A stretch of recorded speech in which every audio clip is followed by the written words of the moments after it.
What's up, my dudes? Okay, we got the GOAT on the GOAT on the GOAT today, boys. Oh, man, I'm telling you, they're going to have to backtrack on that one, dog. It takes a little bit to realize what I'm saying right there. But anyways, we got Ricky Carmichael on Reflex, okay?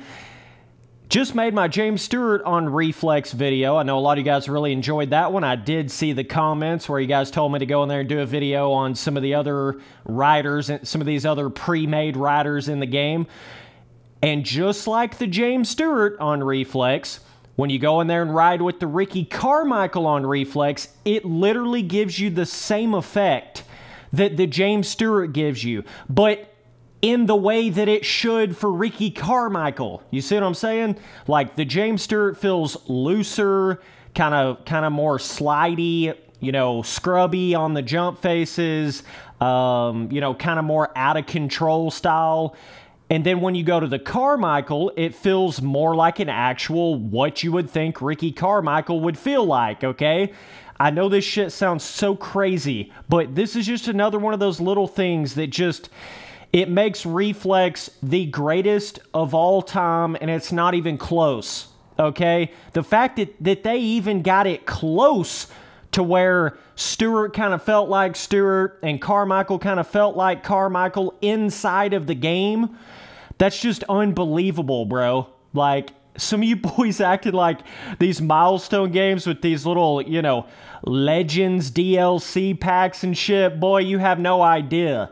Reflex was the original Legends DLC, and it wasn't even DLC. It was just given to you in the game. You didn't even have to pay extra for it, and it's all the best riders you could have ever imagined. It's got James Stewart, Ricky Carmichael, Jeremy McGrath, Ryan Villapoto. I mean, come on, bro. That's like the greatest Legends pack you could ever imagine. And it was in Reflex back in 2008, okay? I think you boys get way too hyped about some of these newer motocross games when in reality, they're not even close to what we had more than a decade ago. But anyways, so if you go in there and look at the stats, the James Stewart actually has more acceleration than he does top speed, whereas Ricky Carmichael in the game has more top speed than he does acceleration. If I'm thinking of all that right in my head, they're kind of like flip-flopped on the actual speed attributes of the bike. But the other difference is the James Stewart doesn't have the upgraded suspension or tires, whereas Carmichael has, you know, quote-unquote modified everything like you would on a custom rider. So it definitely makes it different in that sense. And I saw some of you guys comment stuff like, you know, well, Spence, what if you went in there and you, like on my James Stewart video, they said, what if you went in there and had the, you know, had your own custom Shima and you know, you made the stats exactly like the James Stewart bike is stats-wise, it'd probably feel the exact same way then.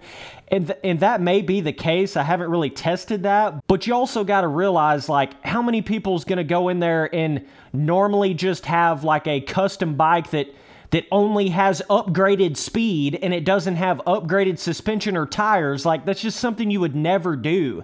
You see what I'm saying? And that's kind of beside the point of either way, it doesn't really matter if you can make that custom bike like that or not. It's like, dude, they made it feel like that actual real-life rider rides in real life in the game. Whether it's the Ricky Carmichael or the James Stewart, both of them feel that way.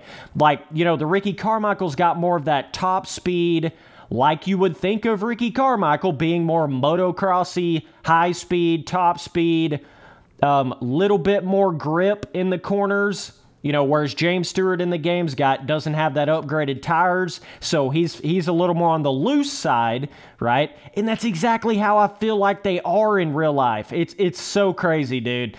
But like I say, I'm playing this on Xbox 360, so if you're playing the game on PC, you might not get quite the same effect because the PC version just straight up feels different than the 360 version.